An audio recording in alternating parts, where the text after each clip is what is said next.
My wife's rich banker ex-husband threw coffee at me during a family meeting. Oh, IT was a mistake, and started smiling. My wife said, "Don't worry, this is what it's worth." 5 minutes later, my wife's ex-husband got a call saying he had been fired from his job. Then he turned pale when he saw a picture on his mobile. Well, here's the thing about fairy tales. They're complete bullshit. Nobody warns you that when you marry the princess, you've also got to deal with her entire kingdom of uptight relatives and one particularly toxic ex-husband who thinks he's Gordon Gekko reincarnated. My name is Marcus Hill, and let me tell you, I never in my wildest dreams imagined I'd end up married into a world where people actually iron their underwear and have separate fridges for different types of champagne. See, my wife Clara, God bless her beautiful, complicated soul, she came from that world. You know the type. Where your net worth determines your actual worth, where handshakes are really just dick-measuring contests in disguise, and where everyone speaks in this weird code language that somehow makes ordering coffee sound like a hostile corporate takeover. Her ex-husband, Richard Bennett, is the poster child for everything wrong with that universe. This guy's the kind of high-flying banker who probably practices his "I'm better than you" smile in the mirror every morning while his personal trainer counts his push-ups. From day one. Hell, probably from minute one. Richard made it crystal clear that he had about as much respect for me as he did for the gum stuck to his Italian leather shoes. To him, I was just some small-town schmuck who somehow managed to bamboozle his way into stealing the woman who belonged in his league. And yeah, he actually used that word, league, like we were all playing in some cosmic baseball tournament where your bank account determines which division you get to play in. But here's what old Richie boy never wrapped his perfectly coiffed head around. Clara never wanted his world of fake-ass smiles and luxury that felt colder than a morgue in January. She wanted something real, something that didn't come with a price tag or require a credit check to experience genuine human emotion. And that's exactly what she found with me. Authenticity, the kind you can't buy at Nordstrom or lease with a signature on some pretentious contract. I remember the first time I met Richard at some charity gala that Clara dragged me to. This dude rolled up looking like he'd stepped straight out of a Wall Street wet dream. Tailored suit that probably cost more than my truck. Watch that could have funded a small country's healthcare system. And this aura of superiority that practically had its own gravitational pull. He sized me up like I was a used car he was considering whether to kick the tires on, and I could practically see the calculator running behind his eyes, tallying up my outfit, my handshake firmness, and my general lack of yacht ownership. "So, Marcus," he'd said, drawing out my name like it left a bad taste in his mouth. "Clara tells me you work in construction." The way he said construction made it sound like I collected garbage for a living, which honestly, some days felt pretty accurate when I was dealing with contractors who couldn't tell a Phillips head from their own ass. "That's right," I replied, because what else was I gonna say? Apologize for having calluses instead of manicures? I build things that actually last. The dig wasn't subtle, but then again, neither was his condescending tone. Clara had squeezed my arm that night, and I could feel her trying to telepathically communicate that we should just smile and nod our way through the evening. But Richard wasn't done with his little performance.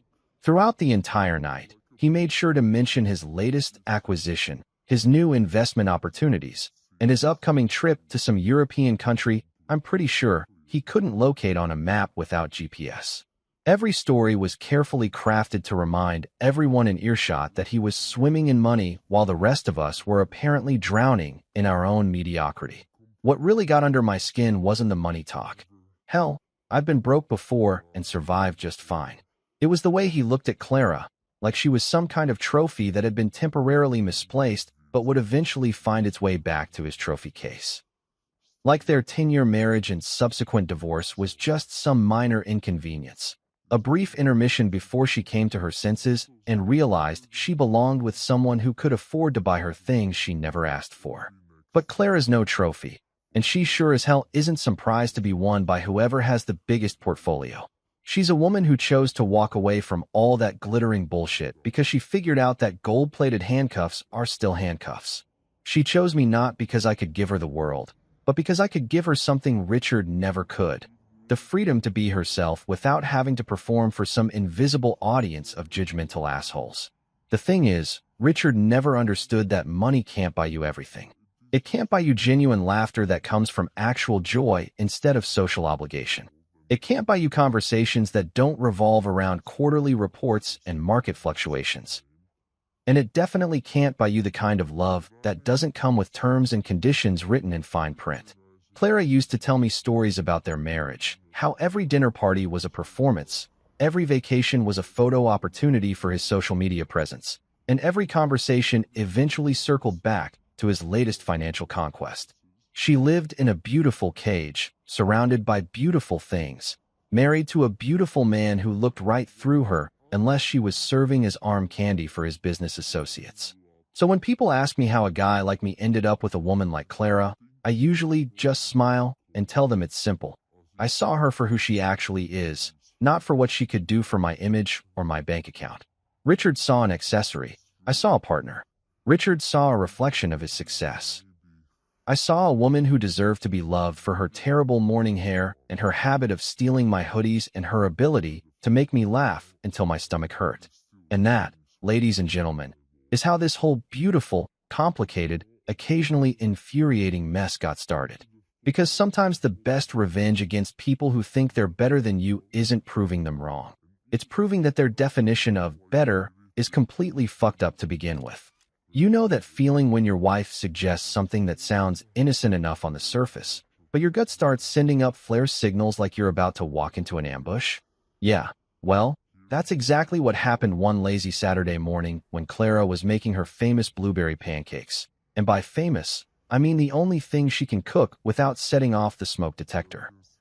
"Hey babe," she said, flipping a pancake with the concentration of a surgeon performing brain surgery. "What do you think about going to my parents' place this weekend?" She said it all casual-like, the way people ask if you want extra cheese on your burger, but I could hear something else lurking underneath. Something that made my coffee taste a little more bitter than usual. Now, Clara's parents, Mr. and Mrs. Lawson, they're not exactly what you'd call my biggest fans.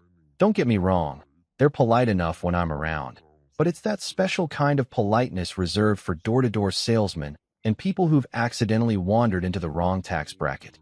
They smile with their mouths, but not their eyes, you know? Like they're constantly calculating whether being nice to me is worth the effort or if they should just cut their losses and pretend I don't exist. A family meeting, Clara continued, and there it was, those two words that strike fear into the hearts of men everywhere. Family meetings are never about good news. Nobody calls a family meeting to announce they've won the lottery or discovered a cure for cancer.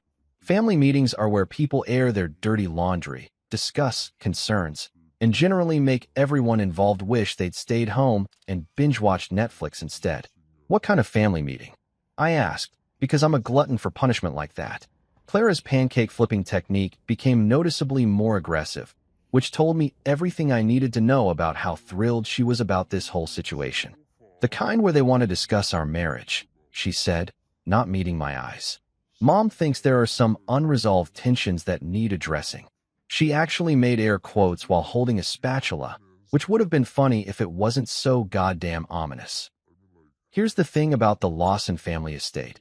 It's the kind of place that makes you feel like you need to wipe your feet before you even get out of your car.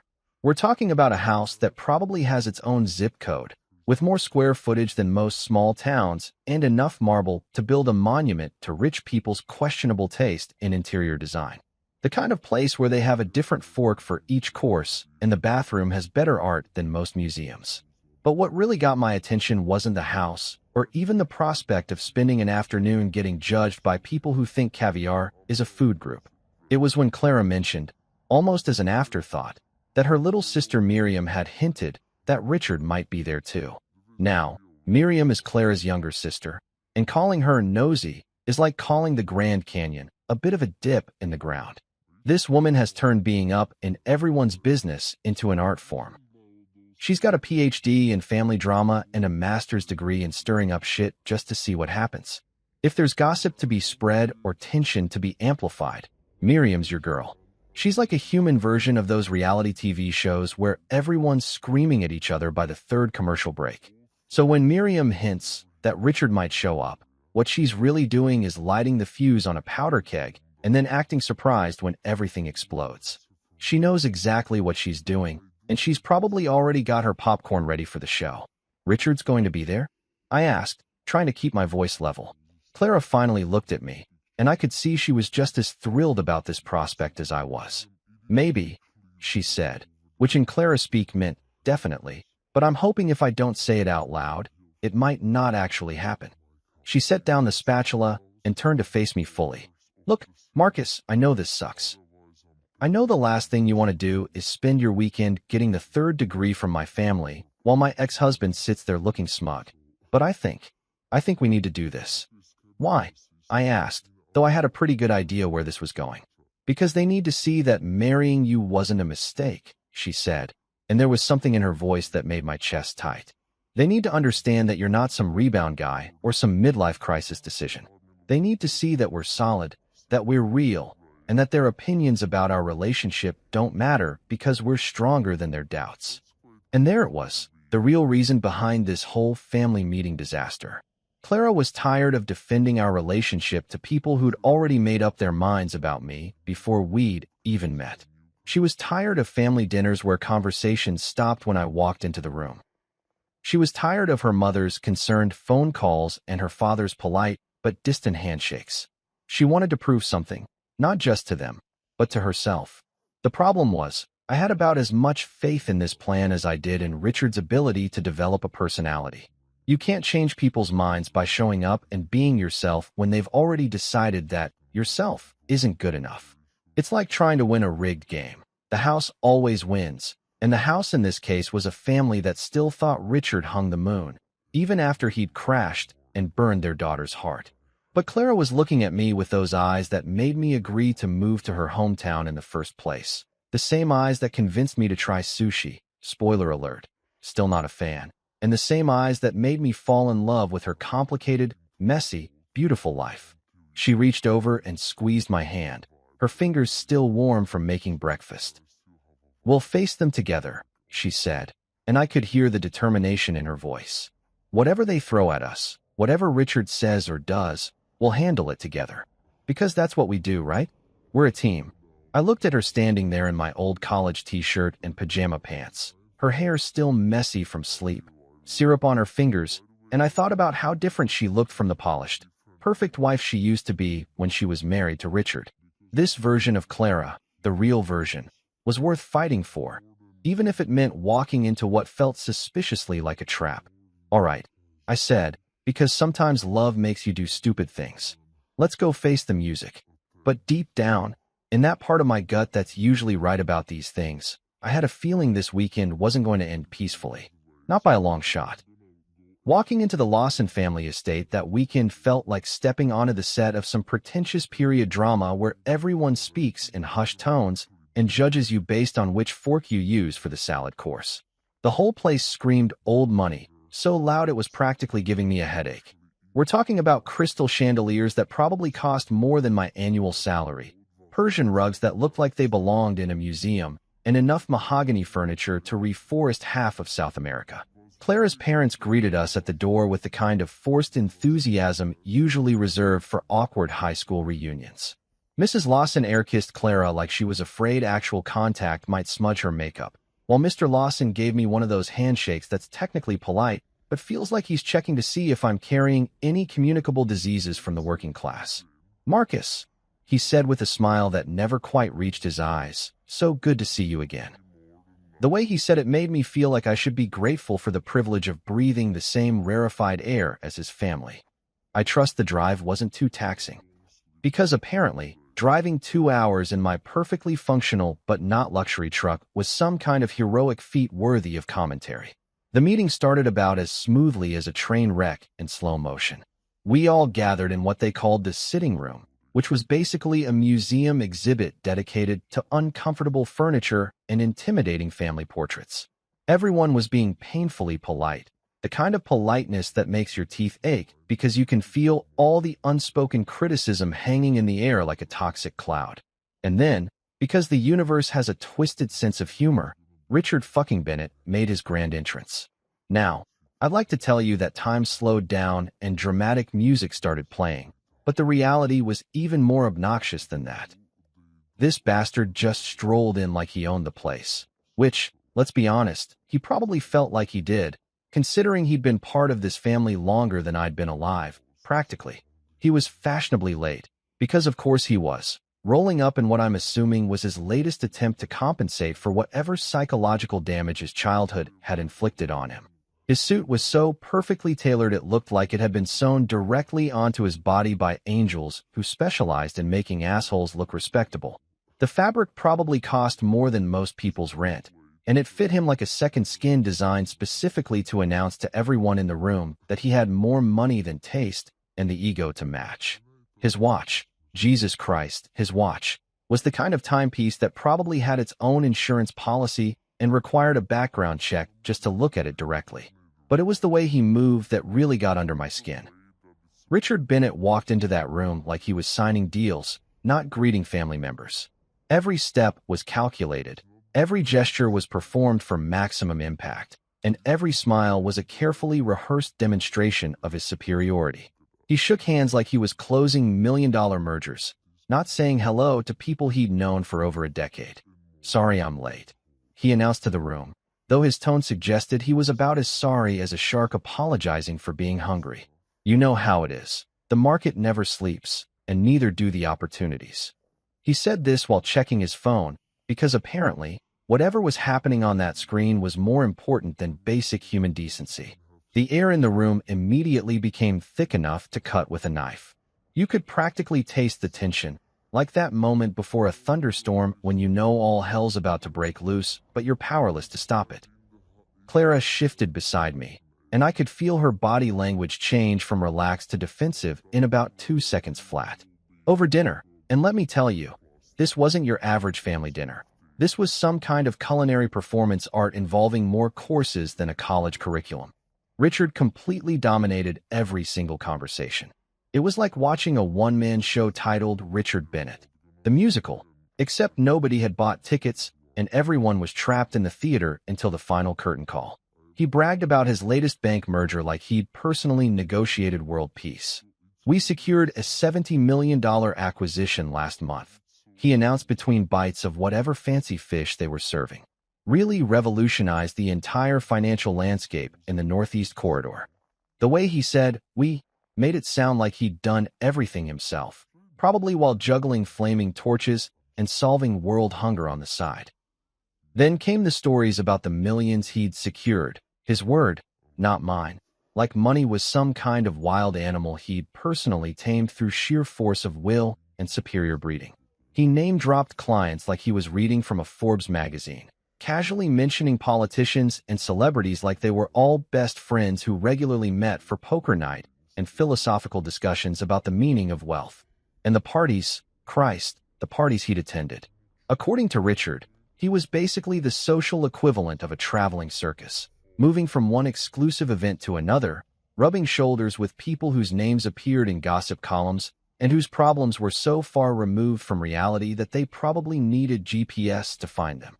"Last weekend, I was at Governor Morrison's private reception," he said, swirling his wine like he was conducting an orchestra. Fascinating conversation about municipal bonds and their impact on infrastructure development. Because nothing says fun party like discussing municipal bonds with politicians who probably couldn't find their own asses with both hands and a roadmap. Every single word that came out of his mouth was a perfectly aimed dagger, and I knew it. He wasn't talking to Clara's parents or even to Clara herself. He was performing for me, putting on a show designed to remind everyone at the table exactly how much more successful, sophisticated, and valuable he was compared to the blue-collar nobody who'd somehow tricked their precious daughter into thinking she could be happy with less. I sat there, cutting my steak and listening to this parade of bullshit, staying quiet because Clara had asked me to, but inside, I was calculating exactly how much satisfaction I'd get from wiping that smug expression off his face with my napkin. Clara noticed my restraint. She always did, and gave me one of those soft smiles across the table that said everything without saying anything at all. "Ignore him. We're stronger than this. Don't let him get to you." But Richard wasn't done with his performance, not by a long shot. The night was still young, and his ego apparently had a lot more material to work with. You know how they say that life can change in an instant? Well, they're absolutely right. But what they don't tell you is that sometimes that instant involves scalding hot coffee, a a designer shirt, and the kind of humiliation that burns worse than third-degree burns. What happened next at that goddamn dinner table is something I'll remember until the day I die. Not because it was particularly traumatic, but because it was the moment Richard Bennett showed everyone exactly what kind of man he really was underneath all that expensive cologne and fake charm. Picture this. We're sitting around this mahogany table that probably cost more than my truck, surrounded by enough silverware to outfit a small restaurant, with Richard holding court like some kind of financial royalty, dispensing wisdom to us peasants. The conversation had moved on from his latest business conquests to some bullshit story about a wine tasting he'd attended in Napa Valley, where apparently he demonstrated his sophisticated palate by correctly identifying grapes that most people couldn't pronounce, let alone taste the difference between. I was reaching for my water glass. Nothing fancy, just trying to wash down the pretentious aftertaste of listening to this asshole brag for the past hour, when Richard decided it was time for the main event of his little performance. See, up until that moment, all his posturing had been verbal, just words designed to make me feel small and out of place. But words weren't enough anymore. He needed something more dramatic, something that would leave a mark everyone could see. It happened so fast that if you'd blinked, you might have missed it, but I saw everything in slow motion like some kind of twisted Matrix scene. Richard was holding his coffee cup, and we're talking about the good china here, the kind of cup that probably had its own pedigree and insurance policy, filled with coffee that was still steaming hot because the Lawson's housekeeper had just refilled it moments before. As I reached across the table for my glass, Richard made his move. He, accidentally, tilted his cup, and I'm using air quotes here because there was nothing accidental about what happened next. The timing was too perfect, the angle too precise, the smug little smile on his face too practiced. This was a calculated move, designed for maximum impact and minimum deniability. That scalding coffee hit my chest like liquid fire, soaking through my button-down shirt, my good shirt, the one Clara had helped me pick out specifically for this dinner because she wanted me to look nice for her family. The heat was intense, the kind that makes you suck in air through your teeth and fight every instinct to jump up and start swearing like a sailor who'd just stubbed his toe on an anchor. But the physical pain wasn't even the worst part. It was the stain, spreading across my chest like some kind of brown badge of shame, marking me as the guy who couldn't even make it through a family dinner without getting his shirt dirty. In a room full of people who probably had their dry cleaning delivered by personal valets, I was suddenly the walking embodiment of everything they thought was wrong with me. Richard immediately went into his Oscar-worthy performance, his face morphing into an expression of shocked concern that would have been convincing if I hadn't seen the satisfaction flickering in his eyes just seconds before. "Oh, my mistake," he said, his voice dripping with false sincerity. The words came out smooth as silk, practiced and polished like everything else about him. These things happen, like it was some cosmic accident, some unavoidable tragedy that could have befallen anyone. Not a deliberate act of petty vindictiveness designed to humiliate me in front of my wife's family. Just one of those silly little mishaps that occur when you're sharing a meal with civilized people. The room erupted in nervous laughter, that uncomfortable sound people make when they witness something awkward but don't want to acknowledge how messed up it actually is. Clara's parents chuckled politely, probably thinking this was just some clumsy accident between two men who didn't know how to properly navigate formal dining etiquette. Miriam covered her mouth with her napkin, but I could see her eyes gleaming with the kind of excitement that comes from witnessing premium family drama unfold in real time. But Clara didn't laugh, not even a little bit. I could feel her tension radiating from across the table like heat from a furnace. When I looked at her, I saw something in her expression that I'd never seen before, a cold, calculating anger that made her look like a completely different person. This wasn't the gentle, diplomatic Clara who always tried to smooth over family tensions and keep everyone happy. This was a woman who'd just watched her husband get publicly humiliated by her ex, and she was absolutely done playing nice. The coffee was still dripping from my shirt onto the priceless Persian rug beneath the table when Clara leaned forward, her voice cutting through the nervous laughter like a blade through butter. She didn't raise her voice. She didn't need to. Sometimes the most devastating attacks come in whispers, not screams. "Don't worry, Marcus," she said, her tone steady and controlled, but with an edge that could have cut glass. Every word was carefully chosen, precisely aimed, and delivered with the kind of surgical precision that only comes from years of knowing exactly where someone's weak spots are located. That's exactly what his worth amounts to. The effect was immediate and devastating. The nervous laughter died instantly, replaced by a silence so complete you could have heard a pin drop on that expensive rug. It was like someone had just detonated a small bomb in the middle of the dining room, and everyone was still processing the extent of the damage. For the first time since he'd walked into that house, Richard's smug, self-satisfied expression faltered.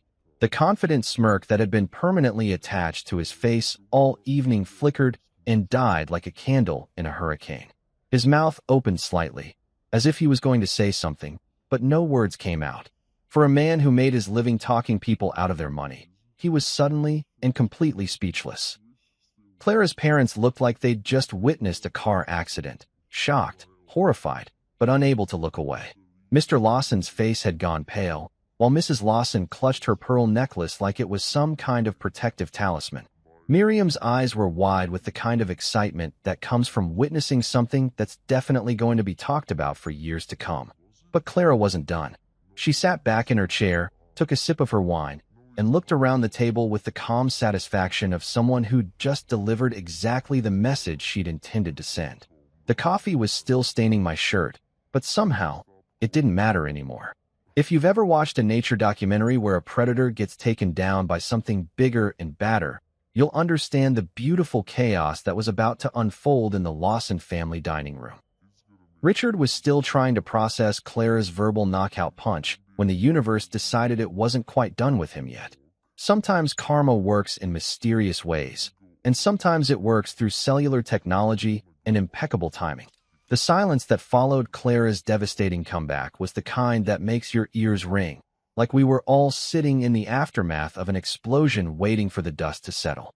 Richard's face was cycling through emotions like a broken slot machine: confusion, anger, embarrassment, and something that looked suspiciously like panic. The mighty banker who'd walked into this house like he owned the deed to it was suddenly looking less like a financial titan and more like a guy who'd just realized he'd locked himself out of his car in the rain. Mrs. Lawson was doing that thing rich people do when they witness something uncomfortable, staring at her wine glass like it contained the secrets of the universe, hoping that if she focused hard enough on the burgundy liquid, the awkwardness would somehow evaporate. Mr. Lawson had developed a sudden fascination with the pattern on his napkin, probably calculating whether it was worth more than my annual salary. Miriam, on the other hand, was practically vibrating with excitement, like she was watching the season finale of her favorite soap opera, and someone was about to reveal they'd been sleeping with their evil twin the whole time. I was still sitting there with coffee stains decorating my shirt like some kind of abstract art piece, trying to figure out whether I should feel humiliated or impressed by my wife's ability to verbally dismantle a man with surgical precision. Clara had always been diplomatic, the kind of person who could navigate family drama like a UN peace negotiator, but this was a side of her I'd never seen before: ruthless, calculated, and absolutely zero tolerance for bullshit. That's when Richard's phone buzzed. Now, under normal circumstances, a phone call during dinner at the Lawson estate would have been considered the height of rudeness. These people had rules about everything: which fork to use when, how to properly hold a wine glass, the correct way to spread butter on bread without offending the ghost of Emily Post. Phone calls during dinner were definitely not part of the approved etiquette handbook. But Richard picked it up anyway, probably grateful for any excuse to escape the laser-focused attention that Clara's comment had brought down on him like a spotlight on a cockroach. He glanced at the caller ID with the casual confidence of a man who was used to being important enough that people needed him at all hours of the day and night. "I need to take this," he announced, his voice trying to reclaim some of that earlier arrogance. Important client. Because of course it was an important client. In Richard's world, all clients were important, all calls were urgent, and all interruptions were justified by the sheer magnitude of his financial responsibilities. He answered with his usual business smooth tone, the voice he probably practiced in the mirror alongside his power handshake, and his "I'm worth more than your house" smile. Richard Bennett speaking. Even his phone voice oozed confidence, like he was doing the caller a favor by gracing them with his presence, even electronically. But something was wrong. We could all see it happening in real time, like watching a building collapse in slow motion.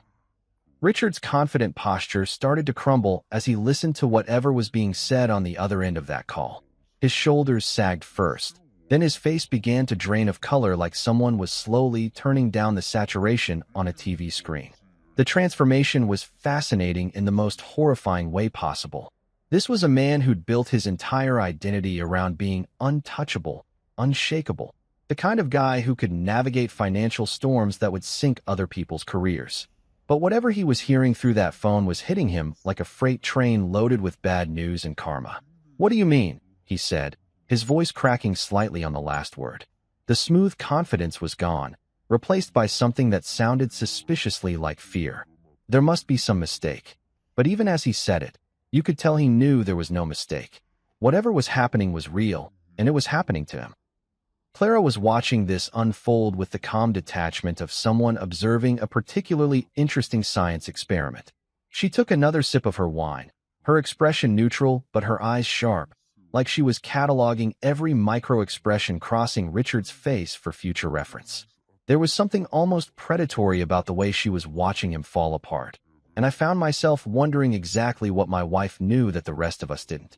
Richard pushed back his chair with the jerky movements of a man whose world was imploding in real time. The chair legs scraped against the hardwood floor with a sound like fingernails on a chalkboard, and he stumbled slightly as he stood up, his usual grace abandoned in favor of pure panic-driven instinct. "I'll have to call you back," he said into the phone, but his voice was shaky now, all pretense of control evaporating like morning mist. He ended the call and looked around the table like he was seeing us all for the first time, his eyes wide with the kind of shock that comes from having your entire reality rearranged without warning. The silence stretched on, thick and heavy like humidity before a thunderstorm. Nobody knew what to say, partly because we didn't know what had just happened, and partly because watching someone's life implode in real time tends to leave people speechless. Even Miriam had stopped bouncing in her chair, apparently sensing that whatever was happening was bigger than her usual appetite for family drama. When Richard came back to the table, he looked like a completely different person. Gone was the strutting peacock who'd dominated every conversation, who'd accidentally spilled coffee on me like some kind of prep school bully with a trust fund and daddy issues. This version of Richard looked hollow, like someone had reached inside him and scooped out everything that made him who he thought he was. His face had gone from confident banker to walking disaster in the span of about 5 minutes. His hands were actually trembling as he tried to compose himself, and when he opened his mouth to speak, his voice came out as barely more than a whisper. He started, then stopped, swallowed hard, and tried again. "I've been let go." Effective immediately, and just like that, the mighty banker had fallen. You know that moment in horror movies when you think the monster is dead, but then its eyes snap open for one final scare? Yeah, well, the universe wasn't quite done putting Richard Bennett through the meat grinder yet. Sometimes when life decides to really screw someone over, it doesn't just knock them down once. It keeps kicking until they stop twitching. And brother, Richard was about to discover that his personal apocalypse was just getting started. The poor bastard was still sitting there looking like someone had just told him Santa Claus wasn't real and the Tooth Fairy had filed for bankruptcy. His announcement about being fired had hit the dinner table like a bomb, leaving everyone scrambling to figure out what the hell had just happened. Mrs. Lawson was clutching her wine glass like it was a life preserver. Mr. Lawson was doing his best impression of a goldfish, mouth opening and closing, but no sound coming out. And Miriam looked like Christmas had come early and brought her the gift of premium family drama. But Clara? Clara was sitting there with this expression of calm satisfaction that would have been terrifying if it wasn't so goddamn impressive. She looked like someone who'd just watched a complicated puzzle solve itself, all the pieces falling into place exactly where they were supposed to. There was something almost zen-like about her composure, like she was watching events unfold that she'd somehow already seen coming. Richard was trying to recover some semblance of dignity, straightening his tie and attempting to resurrect that confident persona that had served him so well for the past however many years. But it was like watching someone try to put Humpty Dumpty back together again with Scotch tape and wishful thinking. The cracks were showing, And no amount of expensive cologne and practice charm was going to hide the fact that his world had just been turned upside down and shaken like a snow globe. That's when his phone buzzed again. Now, you'd think that after the first call had delivered news that basically nuked his entire career from orbit, Richard might have been a little hesitant to answer the second one. But apparently, when you're used to being the kind of important person whose phone never stops ringing, old habits die hard. He glanced at the screen with the weary resignation of a man who was pretty sure the universe wasn't done kicking him in the teeth yet. The notification sound was innocuous enough. Just that little ping that means someone sent you a message. Could be anything, really. Could be his assistant asking about tomorrow's schedule, which, let's face it, had probably just been cleared permanently. Could be his lawyer calling about some routine legal matter. Could be his mother asking if he was coming to Sunday dinner. But it wasn't any of those things. Richard's face went from pale to absolutely ghostly white as he stared at his phone screen.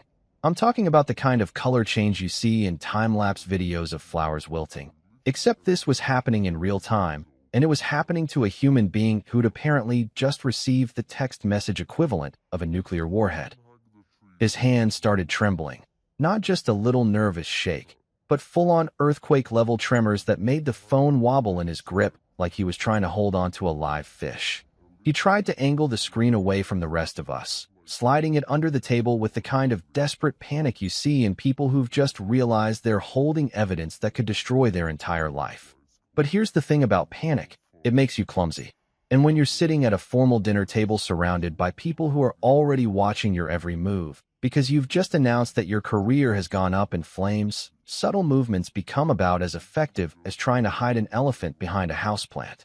I caught sight of the image on his screen for maybe half a second, but sometimes half a second is all you need to understand that someone's world isn't just falling apart. It's being systematically demolished with surgical precision. What I saw was a photograph, and not the kind of photograph you'd want your grandmother to see. Hell, it wasn't the kind of photograph you'd want anyone to see, ever, for any reason. It was the kind of picture that only Clara and I knew about, the kind of secret that had been locked away in digital vaults and encrypted files, waiting for exactly the right moment to see the light of day. The kind of evidence that could end careers, destroy reputations, and turn respected bankers into front-page scandals faster than you could say insider trading. We're talking about documentation of Richard's, let's call them creative accounting practices. The falsified accounts that made his numbers look better than they actually were. The shady transactions that skimmed money from places it shouldn't have been skimmed from. The kind of financial misconduct that makes headlines and sends people to prison with numbers instead of names. Clara didn't even flinch. She just sat there, calmly sipping her wine like she was watching a particularly interesting documentary about the mating habits of Arctic penguins. There was no surprise in her expression, no shock, no concern for the man who was currently having what appeared to be a full-scale mental breakdown right there at her parents' dinner table. Because here's the thing I was starting to realize. This wasn't random. This wasn't cosmic justice or karmic retribution or just really, really bad timing. This was orchestrated. This was planned. This was Clara, my diplomatic, peace-loving, conflict-avoiding wife, systematically destroying her ex-husband's life with the kind of strategic precision that would have made Sun Tzu weep with admiration. Richard's world wasn't just crumbling. It was being burned to the ground by the woman he'd apparently underestimated for their entire marriage. The woman he thought he could dismiss and belittle and treat like a trophy who'd eventually come crawling back when she realized what she'd given up. The irony was so thick you could have cut it with a knife and served it as dessert. Here was a man who'd built his entire identity around being smarter than everyone else, more successful than everyone else, more valuable than everyone else. And he was being taken down by the wife he'd never bothered to really see, never bothered to truly understand, never bothered to respect as an equal. Richard tried to compose himself, sliding the phone into his jacket pocket like he could somehow make the image disappear by hiding the device. But we all knew it was too late. Whatever was on that screen wasn't going away, and neither were the consequences that were about to follow. The mighty banker wasn't just having a bad night anymore. He was living through the beginning of the end of everything he'd ever worked for, everything he'd ever thought made him special. And Clara? Clara just kept sipping her wine, watching it all unfold with the satisfaction of someone whose plan was working exactly as intended. The rest of that dinner passed like watching a train wreck in extreme slow motion. Horrifying, fascinating, and absolutely impossible to look away from. Richard sat there for the remainder of the meal, looking like someone had replaced his blood with ice water and his confidence with liquid terror. Every few minutes, he'd glance at his phone like it might spontaneously combust, then quickly shove it back into his pocket like it was radioactive. The man who'd walked into this house treating everyone like they should be grateful for his presence was now practically vibrating with anxiety. Clara's parents were doing their best impression of people who hadn't just witnessed their former son-in-law's complete psychological meltdown, but you could tell they were struggling. Mrs. Lawson kept making these little comments about the weather and the garden, desperately trying to fill the silence with anything that didn't acknowledge the elephant that had just tap-danced through their dining room wearing combat boots. Mr. Lawson had apparently decided that his salmon was the most fascinating thing he'd ever encountered, cutting it into pieces so small they could have been served to dollhouse residents. Miriam, bless her nosy little heart, was practically bouncing out of her chair with curiosity.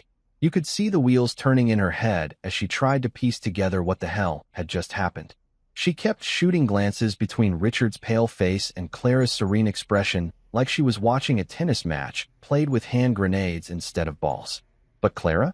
Clara was the picture of composure. She made polite conversation about the food, complimented her mother on the wine selection, and asked thoughtful questions about her father's golf game. To anyone who didn't know better, she looked like the perfect daughter-in-law, gracious and charming, and completely unaware that the man sitting 3 seats away from her was having an existential crisis that would probably require years of therapy to unpack. It wasn't until later that evening, when the dinner from hell had finally limped to its merciful conclusion and we were walking to our car, that Miriam made her move. She caught up with me in the hallway, probably having waited all evening for the chance to corner someone and get the inside scoop on what had just transpired. "Marcus," she whispered, grabbing my arm with the kind of desperation usually reserved for people asking for directions in a foreign country where they don't speak the language. "Was that your doing? Did you set Richard up?" Her eyes were wide with the kind of excitement that comes from thinking you've stumbled onto a conspiracy that would make Watergate look like a parking ticket. I had to laugh at that. The idea that I, Marcus Hill, construction worker and general small-town nobody, had somehow orchestrated the downfall of Richard Bennett, financial wizard and master of the universe, was so ridiculous it bordered on comedy. If I had that kind of power and influence, would I really be driving a 10-year-old truck and shopping for clothes at outlets? No, I told her, shaking my head. He did it to himself. We just stopped protecting him. And that was the truth, as simple and devastating as it sounded. Sometimes the most powerful thing you can do isn't to attack someone. It's to simply step aside and let them face the consequences of their own actions. But Miriam wasn't satisfied with that answer.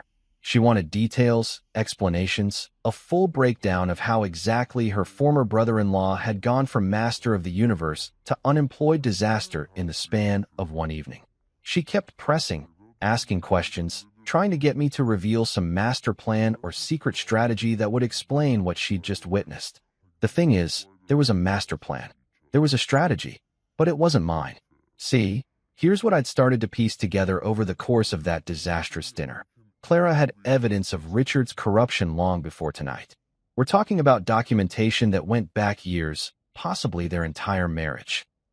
Financial records, email trails, transaction histories, the kind of paper trail that forensic accountants dream about and criminal prosecutors salivate over. She'd known about his falsified accounts, his shady transactions, his creative interpretations of banking regulations that crossed the line from aggressive to illegal. She'd probably known about it for years, watching him climb the corporate ladder on a foundation built from fraud and financial misconduct. But she'd stayed quiet, keeping his secrets locked away like toxic waste in a vault. Why? Because exposing Richard would have meant destroying her family's reputation.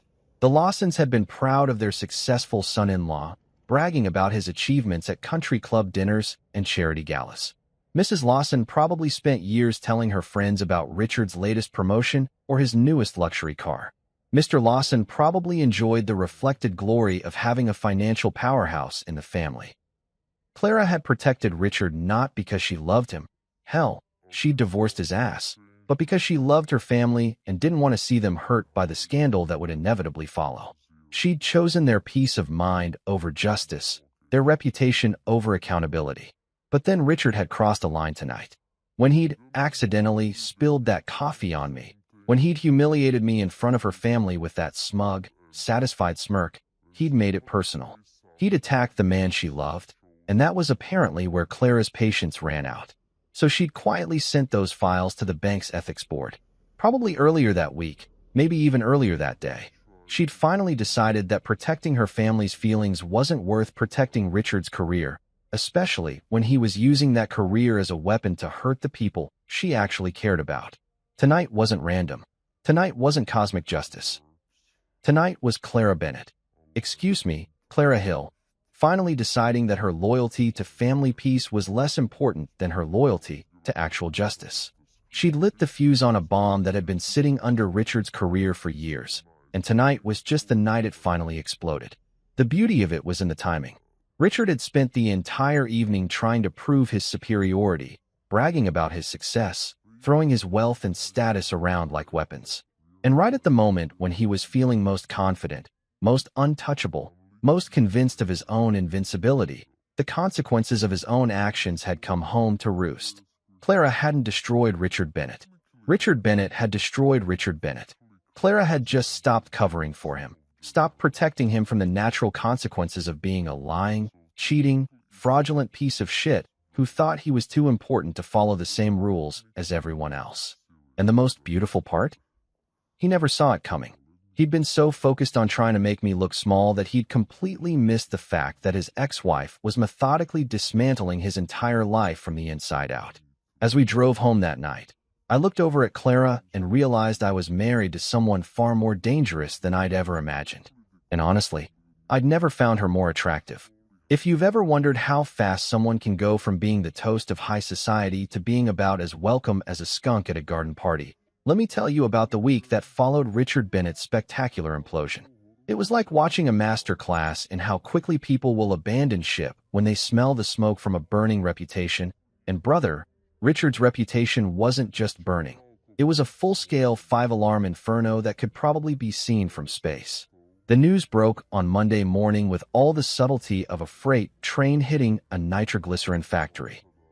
I'm talking front page of the business section, above the fold coverage with the kind of headline that makes editors rub their hands together with glee. Prominent banker fired amid financial scandal investigation. The photo they used was one of those corporate headshots where Richard looked confident and successful, which made the contrast with his current situation even more delicious. By Tuesday, the story had grown legs and started running. Apparently, once one news outlet breaks a story about financial corruption, every other outlet in the city decides they need to get in on the action. It was like watching vultures circle a carcass, except the carcass was Richard's career and the vultures were investigative journalists who smelled Pulitzer Prize material. The details that started emerging were absolutely beautiful in their completeness. We're talking about years of falsified records, millions of dollars in questionable transactions, and enough creative accounting to make Enron's bookkeepers look like amateur hour. Richard hadn't just bent the rules. He'd folded them into origami cranes and set them on fire while dancing around the ashes. By Wednesday, the story had made it to the evening news. There's nothing quite like watching your ex-wife's ex-husband getting torn apart by investigative reporters on live television while you're eating leftover pizza in your pajamas. Clara and I sat on our couch, sharing a beer and watching Richard's former colleagues throw him under the bus with the kind of enthusiasm usually reserved for Black Friday sales at electronics stores. His former boss, and I use the word former with all the satisfaction it deserves, went on record saying they were shocked and dismayed by these allegations and that Richard's actions do not reflect the values and integrity of their institution.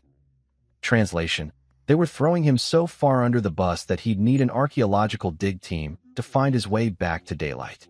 But the real entertainment came from watching Richard's social circle evaporate faster than water on hot asphalt. These were people who'd been kissing his ass for years, hanging on his every word at dinner parties, laughing at his jokes even when they weren't funny, and generally treating him like he was some kind of financial deity who could turn their modest portfolios into golden eggs.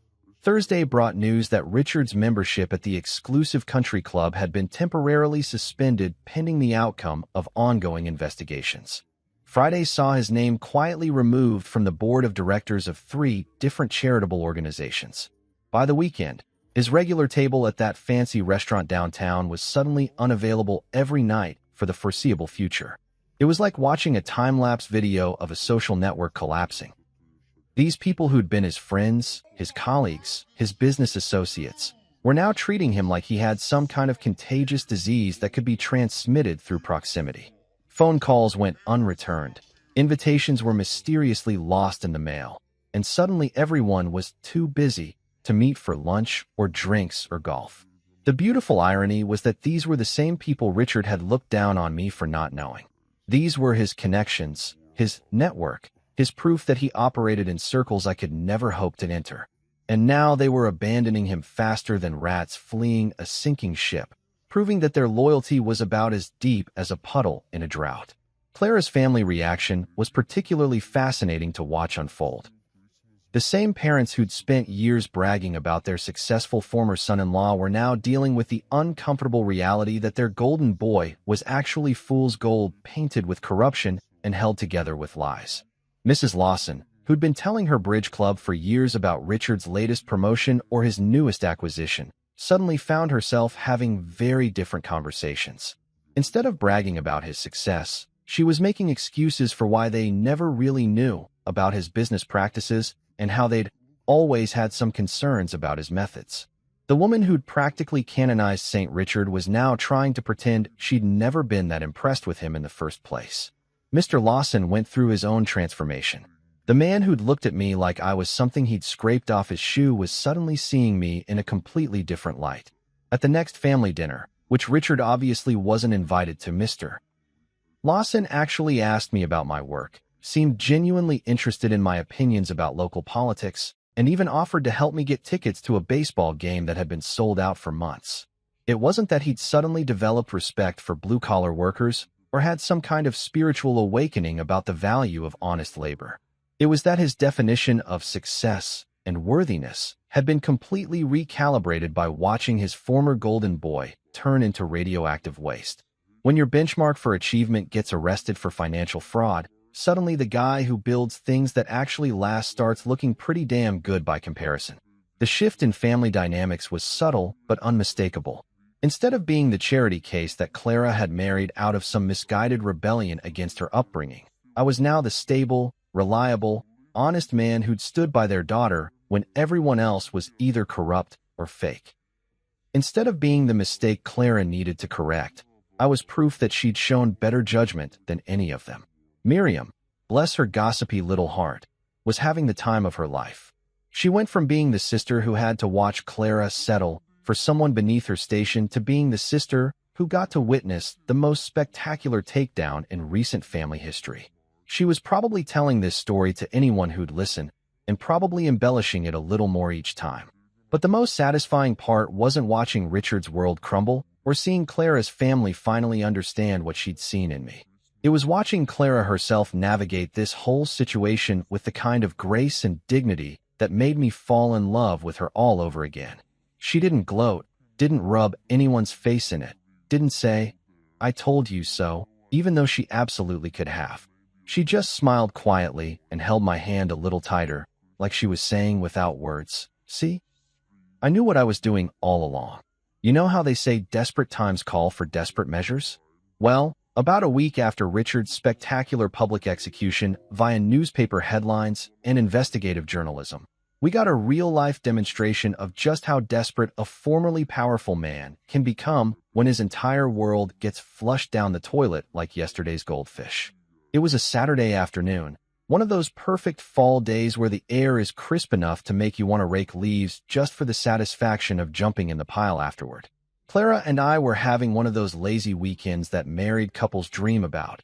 No agenda, no schedule, just hanging out in our pajamas until an unreasonable hour and debating whether cereal counts as a legitimate lunch option. I was on the couch reading some article about the latest construction techniques. Because apparently that's what passes for exciting literature when you're in your 30s and own a mortgage. When Clara called out from the kitchen where she was making what she claimed was gourmet coffee, but was really just regular coffee with fancy creamer she'd bought on sale. "Marcus," she said, and something in her tone made me look up from my magazine. "There's someone at the door."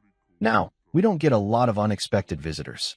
Most of our friends have the courtesy to call first. The delivery guys usually just leave packages on the porch, and the Jehovah's Witnesses learned to skip our house after Clara answered the door in a Hail Satan t-shirt she'd bought as a joke, but decided to wear specifically for religious solicitors.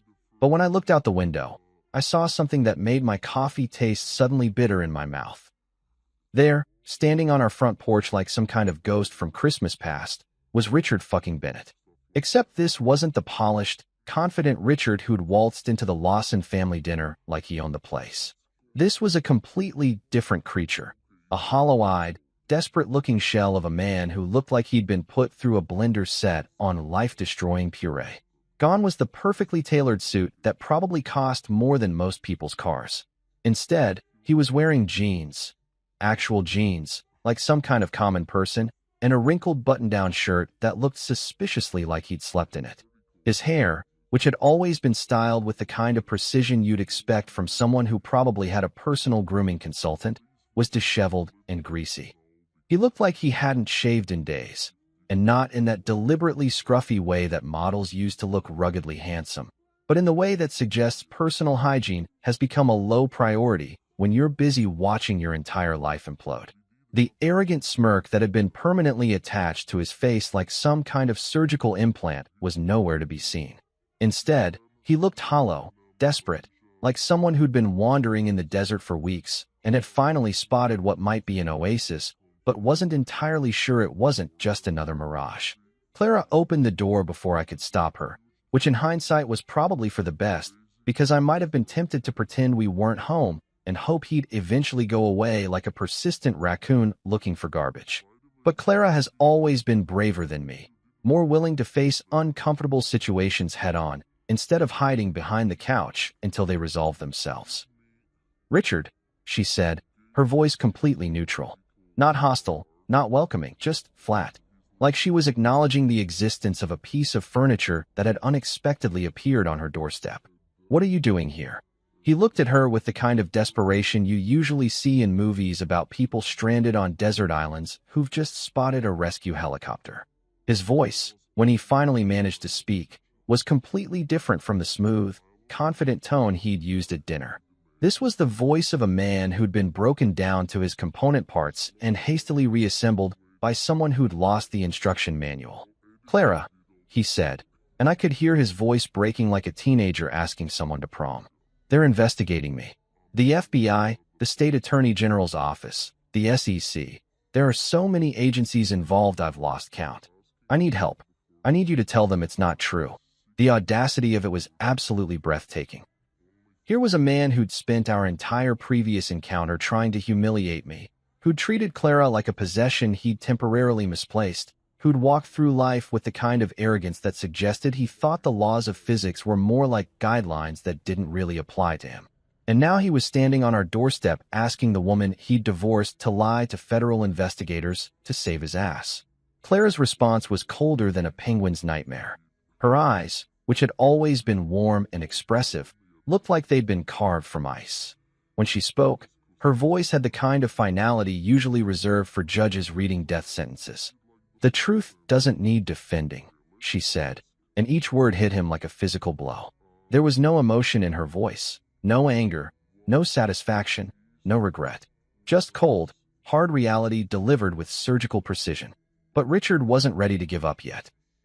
Desperation has a way of making people stupid, and Richard was apparently determined to prove that even former financial geniuses can make spectacularly bad decisions when their backs are against the wall. He turned to me, his eyes wild with the kind of panic you see in animals caught in traps. "You think you've won, Marcus?" he said, and there was something in his voice that was part plea, part threat, and entirely pathetic. "This isn't over." And that's when I realized something that probably should have been obvious from the beginning. Richard Bennett had never understood what this was actually about.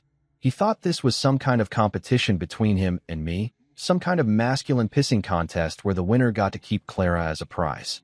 He thought I'd somehow orchestrated his downfall as part of some elaborate revenge plot, like I was playing chess while he was playing checkers. He couldn't comprehend that this wasn't about winning or losing, that Clara wasn't some trophy to be fought over, that his destruction had been entirely self-inflicted. He was so trapped in his own worldview where everything was a transaction and everyone was either an asset or a liability that he couldn't see the simple truth. Actions have consequences, and his consequences had finally caught up with him. I looked at this broken man standing on my doorstep, this former titan of industry who'd been reduced to begging his ex-wife to commit perjury on his behalf, and I felt something I hadn't expected to feel. Pity. Not sympathy, not forgiveness, but genuine pity for someone who'd built his entire identity on a foundation of sand and was now watching it wash away with the tide. It already is, I replied quietly, meeting his desperate glare with calm certainty.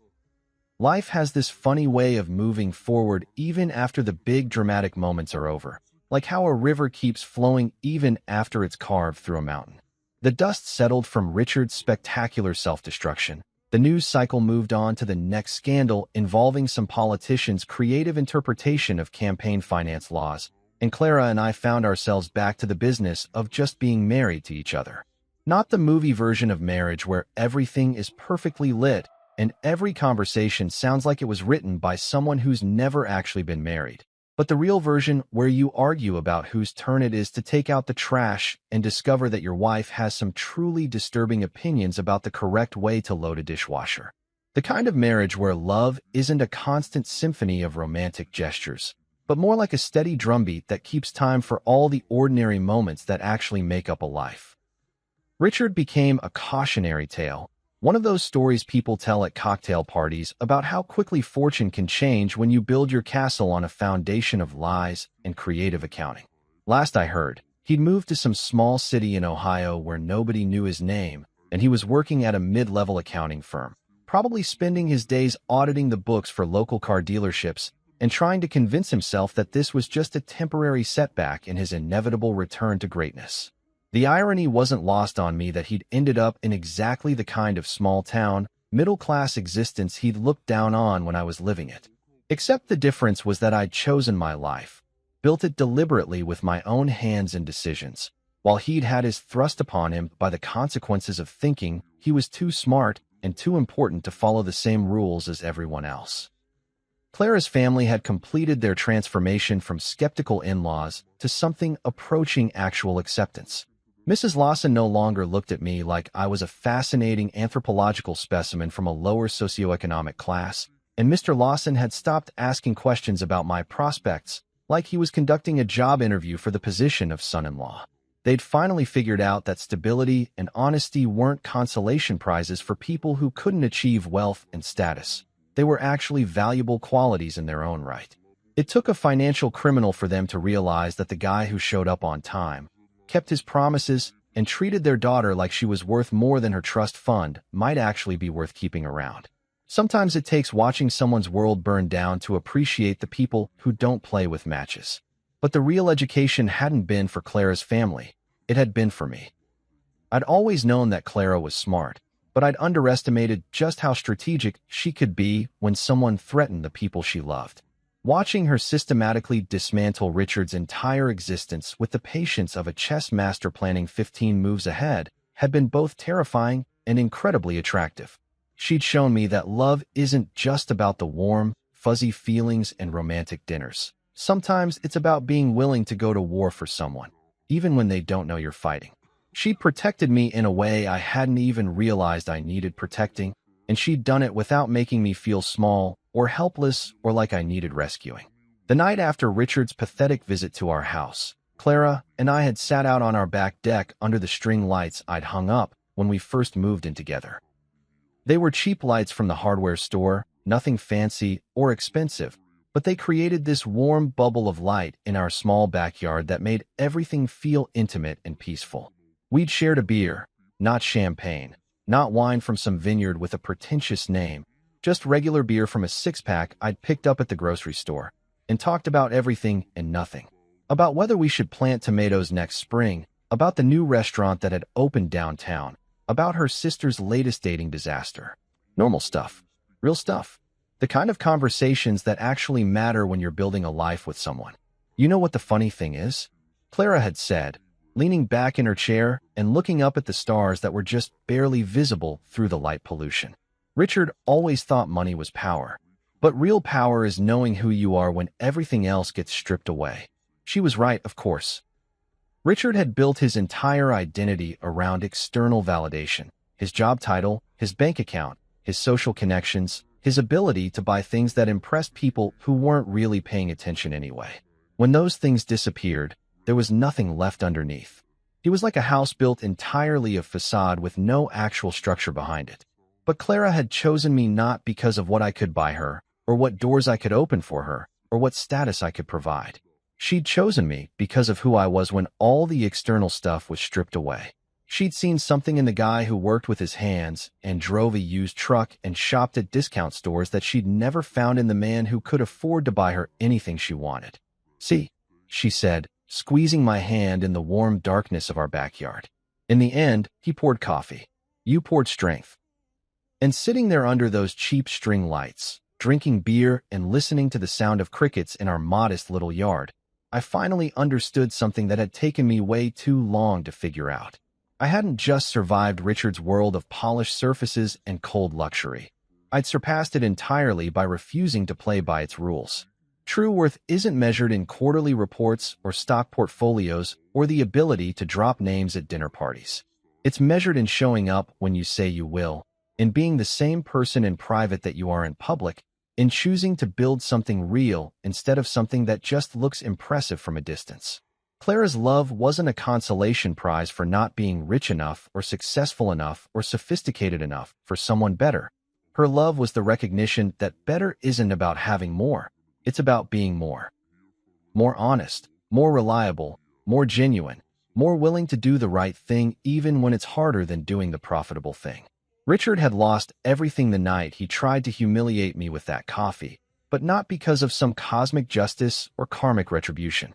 He'd lost everything because he'd revealed who he really was underneath all the expensive packaging, and it turned out that who he really was wasn't worth keeping around. But I'd gained something that night that was worth more than all his bank accounts combined. The unshakable knowledge that the woman I loved had chosen me not despite my lack of wealth and status, but because of my abundance of everything that actually mattered. In the end, integrity and love really do outlast arrogance and pride. And that's a truth that even Richard Bennett's accountant couldn't find a way to creatively reinterpret.